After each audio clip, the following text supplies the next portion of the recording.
Landspítalinn hefur samþykkt tungumálastefnu sem gerir íslenskukunnáttu starfsfólks að skyldu. Hjúkrunarframkvæmdastjóri spítalans segir þetta mikið öryggismál. Aukinni íslenskukunnáttu fylgja hærri laun. Sendinefndir Úkraínu og Bandaríkjanna hittust á Flórída í dag til að ræða frið í Úkraínu. Utanríkisráðherra Bandaríkjanna er vongóður að viðræður beri árangur fljótlega. 45% matvæla sem Íslendingar neyta teljast gjörunnin. Neysla þeirra hefur margfaldast á Vesturlöndum síðustu ár en þau hafa slæm áhrif á öll líffæri samkvæmt nýrri rannsókn. Bandaríkjaforseti hótar frekari hernaðaraðgerðum í Venesúela og jafnvel innrás. Hann freistar þess með ýmsum hætti þessa dagana að auka áhrif sín í Rómönsku Ameríku. Ljósin á Óslóartrénu á Austurvelli voru tendruð í 74. sinn við hátíðlega athöfn í dag, eins og venja er á fyrsta sunnudegi aðventu. Fjölmennt var þrátt fyrir svolítinn kulda, enda mikilvæg jólahefð hjá mörgum fjölskyldum.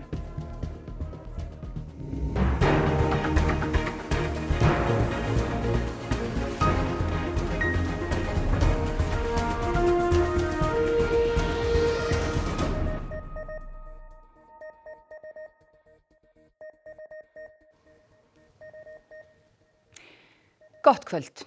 Allt starfsfólk Landspítalans á að geta talað íslensku samkvæmt nýsamþykktri tungumálastefnu spítalans.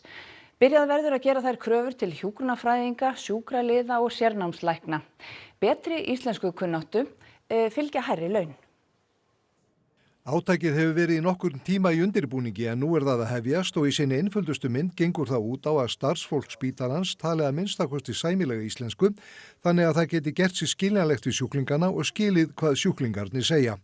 Að endingu á þetta fyrirkomulag að ná til allra starfsstétta spítalans en í byrjun er áhersla lögð á hjúkrunarfræðinga og sjúkraliða sem er í nánum samskiptum við sjúklinga allan sólarhringinn sem og sérnámslækna. Ef við tökum hjúkrunarfræðinga sem dæmi að það búið að setja ákveðna kröfur íslenskukunnáttu í samræmi við evrópska tungumálarammann inn í starfslýsingarnar þeirra.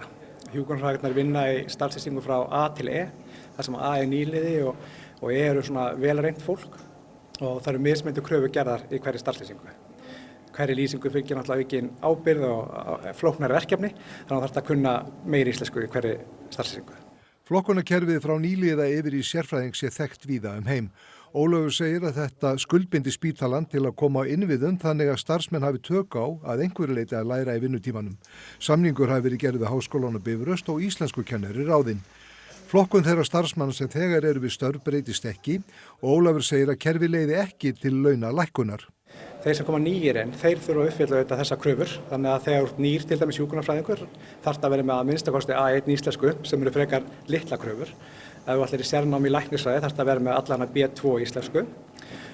Svo til að færast á milli starfslýsinga þá þarf að uppfylla þessa íslensku kröfur. Innbyggður hvati er í kerfinu til að bæta íslenskukunnáttuna því hver hækkun í hæfniskerfinu þýðir hærri laun. Sem kunnugt er reiði spítalinn sig mjög á erlent starfsfólk. Við unnum þessa stefnu í sambandi og samtali við erlent starfsfólk og það hefur einmitt kallað svolítið eftir að séu skýrar hverjar kröfurnar eru og hverjar væntingar spítalans eru til þeirra, þannig að þau hafa fagnað því að fá það tækifæri að smíða þessa stefnu.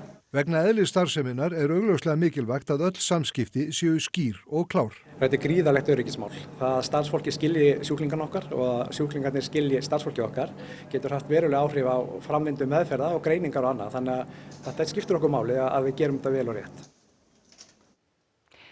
Marco Rubio, utanríkisráðherra Bandaríkjanna, vonast til að viðræður frið í Úkraínu skili árangri fljótlega. Sendinefnd Úkraínumann átti fund á Flórída í dag með Rubio, Steve Witkoff og Jared Kushner tengdasyni Trumps. Þeir halda síðan til Moskvu í vikunni til að bera friðartillögurnar undir Putin Rússlandsforseta. Á morgun hittir Zelenský Úkraínuforseti, Emmanuel Macron, Frakklandsforseta og fleiri Evrópuleiðtoga. En Rubio sagði áður en fundurinn á Flórída hófst að það væri ekki stefnt að því að tryggja bara vopnahlé, heldur frið til langs tíma. The end goal is obviously not just the end of the war, obviously that's central and fundamental. We want to see the end of the killing and the death and the suffering, and I'm sure the Ukrainian side, I know they do as well, they want peace. But it's also about securing an end to the war that leaves Ukraine sovereign and independent and with an opportunity at real prosperity. So this is not just about ending a war. This is about ending a war in a way that creates a mechanism and a way forward that will allow them to be independent and sovereign, never have another war again, and create tremendous prosperity for its people. Íbúar úkraínsku borgarinnar Kherson lifa í stöðugum ótta vegna drónaárásar Rússa. Mörg hundruð drónum flogið yfir borgina daglega og mörgum þeirra beint að almennum borgurum. Буквально пару дней назад у нас было зафиксовано, с 8 ранку до 12 дня было застосовано 250 FPV. Это в межах Херсону, Херсонського району. Не всього Херсонської області, бо там цифри більше намного. Max tilheyrir herdeild innan Úkraínuhers sem fylgist með drónunum og nær stundum sambandi við myndavélarnar sem notast við í árásunum. En hernum tekst að granda flestum rússnesku drónunum. Ось він зараз побачив машину, захоче заходити на удар, але якщо побачить, там цивільні біжуть. Коли бачиш, коли противник попадає в ціль, військових, цивільних, це дуже прикро і на душі, знаєте, так. Просто словами не пояснити, дуже важко. Хочеться, як вам сказати, зробити все можливе, щоб цього більше ніколи не сталося. Тому ми робимо від себе все можливе. Mannréttindastofnun Sameinuðu þjóðanna segir að Rússar beini drónum viljandi að almennum borgurum, sem sé ekkert annað en stríðsglæpur. Виходить 93%. В нас не долітає, не здійснюють там поставлену задачу. А так, то, я ж кажу, в прошлому місяці була тенденція, з кожним місяцем вона збільшується. От в прошлому місяці у нас було 5 тисяч дронів, а зараз на сьогоднішній вже, на жовтень місяць вже 9300. От. Цифra, конечно, колоссальна. Á einu af sjúkrahúsum Kherson-borgar ein 70 Natalia að jafna sig eftir drónaárás í einu af úthverfum borgarinnar.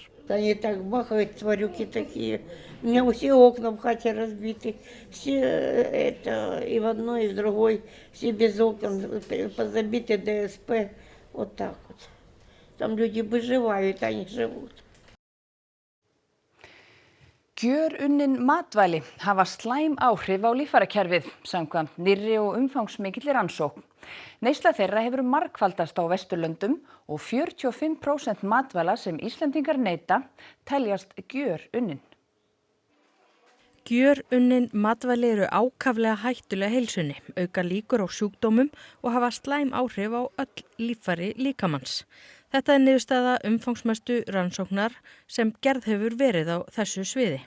3 greinar þetta voru birtar í vísindaritinu Lancet í síðustu viku, en rannsóknum sama mál sem snýr að Íslandi var birt skömmu áður. Við notuðum gögn úr landskönnun á mataræði fullorðinna Íslendinga og við sáum 45%. Steina fyrsti höfundur greinarinnar. Landskönnunin sem var notuð frá árunum 2019 til 2021. Helstu matvælin sem teljast gjörunnin og við Íslendingar neytum ættu ekki að koma neinum á óvart. Þetta eru gos og svaladrykkir og keks og sætindi en svo fellur það einnig undir pökkuð brauð og morgunkorn. En hvað eru gjörunnin matvæli? Jú, það eru vörur sem hafa farið í gegnum mörg stig í framleiðslu. Þau innihalda jafnan mikið salt og sykur ásamt aukaefnum og rotvarnarefnum. Oft lítið af trefjum og næringarefnum. Í rannsóknum notaður svokallaður Nova-skali sem skiptir matvælum í 4 flokka. Það eru óunnin eða lítið unnin, eins og til dæmis korn, hráefni unnið úr matvælum í flokki 1, til dæmis hveiti, unnin matvæli, til dæmis bakað brauð og loks gjörunnin matvæli, svo sem brauð sem inniheldur viðbætt efni sem finnast vanalega ekki á heimilum, eins og til dæmis brauðform, keks og fleira. Skilgreiningin ein og sér kannski ekki gagnleg til að dæma einstaka matvæli og það væri rauninni gagnlegast fyrir neytendur að einblína frekar á heildarmyndina mataræðinu. Sem sagt, þú mátt alveg drekka gos og borða nammi og skyndibita í hófi. Svo lengi sem gjörunnin matvæli eru ekki stór hluti af mataræðinu. Í amsteri dagsins hefur maður ekki alltaf tíma til að grandskoða innihaldslýsingar. En ef maður á hraðferð eða eitthvað slíkt, þá getur maður til dæmis notað skráargatið. grænt merki á matvörum til þess að finna hollari kostin þegar maður á hraðferð. Skráargatið norrænt samstarf sem var innleitt hér 2013. Þetta mikill gleðidagur og þetta mun hafa áhrif á neytendur. Þeir munu geta núna valið mjög holla vöru með afar einföldum hætti. Rannsóknin snýst eingöngu mataræði fullorðna, en hvað börn og ungmenni? Við bara vitum það ekki. Það bara hefur ekki verið gerðar landskannar á mataræði barna í 20 ára. Steina segir að gjörunin matvæli séu afar áberandi og í raun alls ráðandi á Íslandi í dag. Svo sjáum bara hér í búðin í dag, þannig það að koma einhvers svona inngrip til þess að auka sýnileika bara næringarríks-matar náttúrulega eitthvað sem við ættum klárlega að fara hugað. Jóhanna Eyrún Torfadóttir, þú ert verkefnisstjóri í næringu hjá embætti landlæknis. Og þið fjölluð gjörunnin matvæli núna í vikunni og þið segja að það sé mikilvægt að fylgjast með hvað börnum boðið að borða. Þarf að ykkar vita að gera svona landskönnun til að átta sig betur á því hvað þau eru að borða? Já, einmitt í ljósi þess hvað búið að breytast bara allt umhverfið okkar í matarumhverfi og við eigum bara til svona 10-20 ára gamla rannsóknir. Það þurfum við virkilega að vita núna hvað börnin að borða svona nákvæmlega. Við höfum svona einhverja hugmynd, við vitum að almennt að minnka ávöxt- og grænmetisneysla og það að aukast gosdrykkja og orkudrykkjaneysla, en við höfum ekki nógu skýra mynd af mataræði barna. En hvers vegna hefur svona rannsókn ekki verið gerð? Það snýst alltaf bara fjármagn og við erum náttúrulega að bara biðla núna til stjórnvalda að fá fjármagn í svona rannsókn. En það kemur líka fram að það þurfa aðtugans betur hvernig markaðssetningu svona unninna matvara beint að börnum sérstaklega og ungu fólki. Eitthvað hægt að gera þar til að bæta heilsu ungs fólks og barna? Sko nú horfum við svolítið til frænda okkar Normanna og þeir eru bara á þessu ári settu þeir á stað löggjöf sem bannar alla markaðssetningu til barna undir 18 ára af svona óholluvörum. Einmitt eins og gjörunnin matvæli flokkast undir og það má heldur ekki gefa börnum á íþróttaviðburðum til dæmis gjörunnin matvæli eins og gosdrykki eða orkudrykki. En hvað myndirðu segja að þetta eitt og sér neysla svona mikið unninna matvæla sé bara vandamál hérna á Íslandi? Við svo sem vitum ekki alveg umfangi hjá börnum en auðvitað við höfum áhyggjur með að við hvernig sjáum hvernig tölurnar eru fyrir fullorðna, þá höfum við áhyggjur. Og við höfum líka áhyggjur af svona viðkvæmari hópum sem eru með tekjulægri og að því þetta oft ódýrari vörur. Þannig að svona með tilbúin matur oft talsvert ódýrari. Takk fyrir þetta Jóhanna Eyrún. Takk. Yfir 700 manns hafa látið lífið í flóðum í Suðaustur-Asíu síðustu daga. Úrhelli vegna monsúntímabilsins og margra fellibylja á stuttum tíma hafa valdið flóðum í Indónesíu, Tælandi og Malasíu. Mesta manntjónið í Indónesíu og eyjunni Súmötru. Þar hafa yfir 440 fundist látin og mörg hundruð enn saknað. Yfirvöld í Indónesíu hafa sendt 2 herskip með hjálpargögn og mat til 2 svæða á Súmötru. Íbúar þar hafa ekki fengið neina aðstoð í rúma viku en þau eru mjög afskekkt og óvíst hversu slæmt ástandið þar. Bandaríkjaforseti vill láta loka lofthelgi Venesúela og hótar frekari hernaðaraðgerðum. Yfirvöld í Venesúela segja hann reyna allt til þess að koma Nicolás Maduro forseta frá völdum. Bandaríkjaher hefur aukið viðbúnað sinn á Karíbahafi og Trump segir það hluta af stríði gegn fíkniefnum og innflutningi þeirra til Bandaríkjanna. Hann boðar frekari hernaðaraðgerðir og vill að lofthelgin verði lokuð.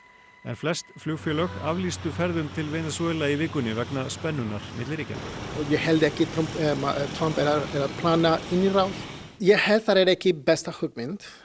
Ég held það meira ein domino áhrif, dominoeffekt. Dylan hefur verið í tæp 6 ár hér á landi en hann ólst upp í Kólumbíu. Hann segir að Bandaríkjastjórn vilji auka áhrif sín í Rómönsku Ameríku. Það verði kosningar bæði í Brasilíu og Kólumbíu á næsta ári og Trump reyna að hafa áhrif þar eins og hann gerði í aðdraganda forsetakosninga í Honduras sem eru haldnar í dag. Hann náðaði fyrrverandi forseta landsins Juan Orlando Hernández á föstudag en hann var framseldur til Bandaríkjanna 2022 og fekk þungan dóm fyrir að eiga þátt í umfangsmiklu kókaínsmygli frá Honduras til Bandaríkjanna. No entiendo yo por qué Donald Trump se presta esto, ¿verdad? de venir a decir que está en contra del narcotráfico cuando está apoyando un narcotraficante el cual quiere liberar para mandar aquí a Honduras. Trump lýsti einnig við stuðningi við hægri manninn Tito Asfura. Ef hann næði ekki kjöri yrði dregið úr fjárframlögum til Honduras. Dillon segir þetta hluta af áætlun Trumps að auka áhrif sín í Rómönsku Ameríku. Það líka eitthvað sem fyrir Rómönsku Ameríku mjög hættulegt. Við núna opið á nýjan málið og líka núna sem við erum ekki í kosningar kannski hann bara hafa áhrif og gera eitthvað sem stór, sterk maður sem að breyta hlutir á Rómönsku Ameríku. Svo núna bara tíma til að plana og sjá með annan bandamenn hvernig við getum að hafa annan spjall með Trump og ég held það sem mikilvægt núna. Kveikt var á ljósunum á jólatrénu við Austurvöll við hátíðlega athöfn í dag eins og venja á fyrsta sunnudegi aðventu. 6.800 ljós og 120 jólakúlur prýða tréð í ár. Fjölmargir lögðu leið sína á Austurvöll í dag til að taka þátt í hátíðahöldunum. Komið þið hér sem fjölskylda á hverju ári? Já, við höfum reynt það. Alltaf þegar við höfum getu.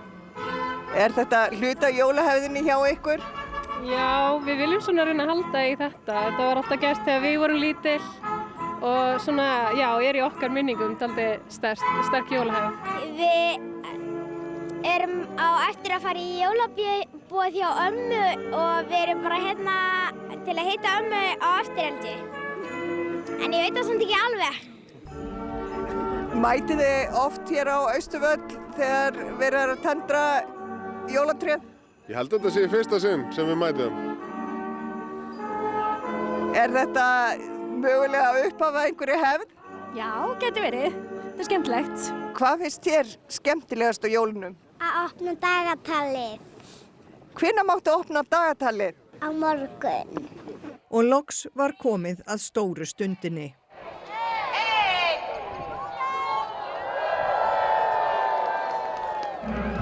Þetta var í 74. sinn sem að Óslóartréð tendrað hér á Austurvölli.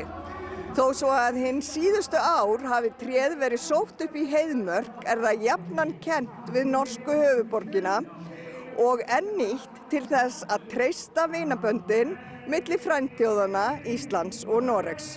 Það kom í hlut hins 11 ára norsk-íslenska Jóhanns að tendra á trénu í ár. Já, það er 74 ára gömul hefð fyrir að Norðmenn eða Osló gefi Íslandi jólatré. Og eitthvað norskt barn tendri á því.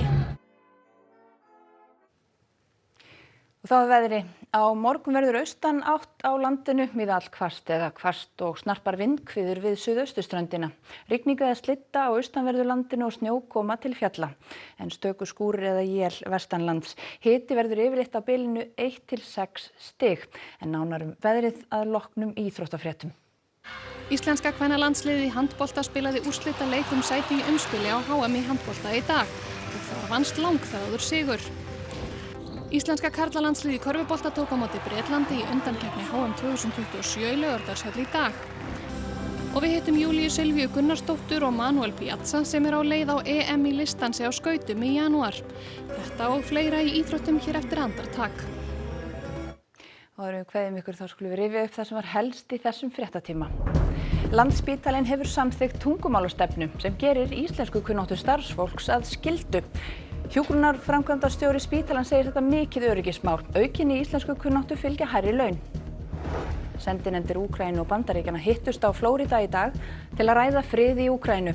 Utanríkisráðherra Bandaríkjanna vongóður að viðræður beri árangur fljótlega.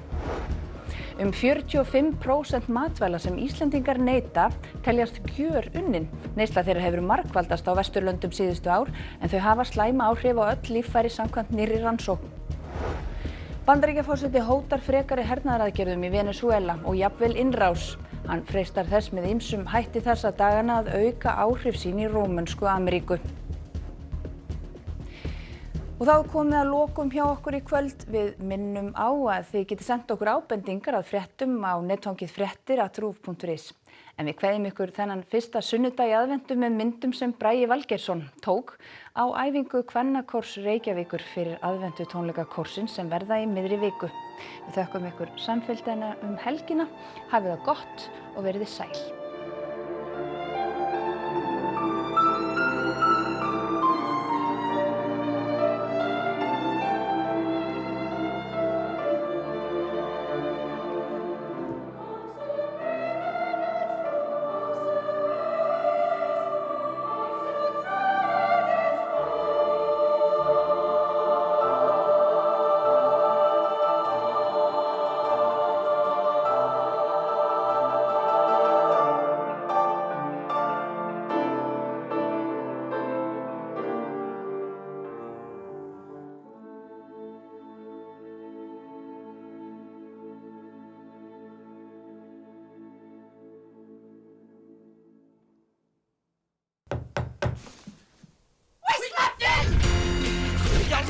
Ég alveg að koma. Komdu nú í hátíðarskap, Bragi minn. Þetta hátíð. Mennur þá þessi þáttur?